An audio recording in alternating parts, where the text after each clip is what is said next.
Assalomu alaykum yurtdoshlar. Bugun 30-aprel Urganch Dekkan bozor dollar kursi bilan sizlarga hamkorbank ikkisini aytib o'tamiz. Kanalimizda yangi bo'lsanizlar obuna bo'lib ko'raveramiz. Bugungi yangiliklarni ko'radigan bo'lsak, hamkorbankda 1.192 ekan 100 dollar. Sotilishi 1.203. Rubl 142 ekan, sotilishi 161. Xullas bozordagi holatlarni o'rganamiz. Unga do'stlar homiylarimiz videosini qo'yib beraman. JTR avtosalonida yangiliklar, har xil mashinalar bor. JTR'dan mashina kerak bo'lsa, baravarasida avtosalonni o'zini. Shuni videosini qo'yib beraman. Ekranda telefondan bilan chiqadi.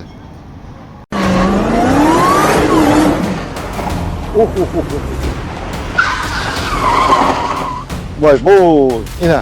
Shuma gidasan, yomon tog'li hududlarga gidasan, isittiraverasan.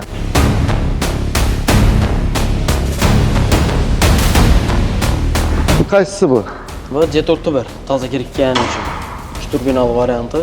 Necha litr? 8 xil rejimi bor. Eco Sport normal, keyin dosh, suv, qor, keyin loylalarda yuradi. Rasxoti sharni ichida 8 litr bo'ladi. 4 balondan tortaman. 4 balon tortadi.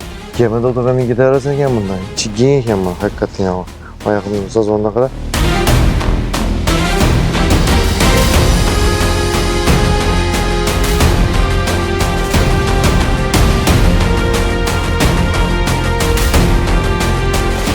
Danamı bemalol yani oilaviy safarlarga chiqqan vaqtda, oylashmalar chiqqanda, to'y tomoshabinlarga zo'r var.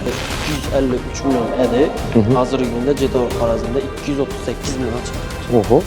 Xohlagan mashinani keltirib 36 oygacha rassrochga xarid etsa bo'ladi. Albatta bu boshlang'ich to'lov bilan bo'ladi. Boshlang'ich to'lovga qarab muddati belgilanadi.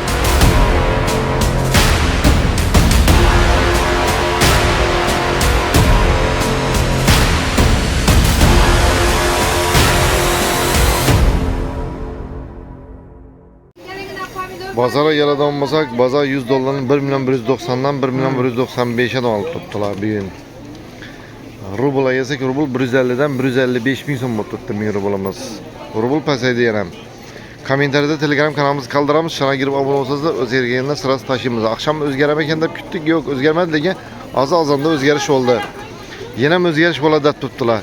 Tanga, 1000 tanga 25 ming so'm, 100 euro 1.370 dan 1.400 dan 100 1000 liramız bo'lib turibdi, 250 ming so'm bo'lib turibdi. Bugungi yangiliklar shuningdan ekan bozorda.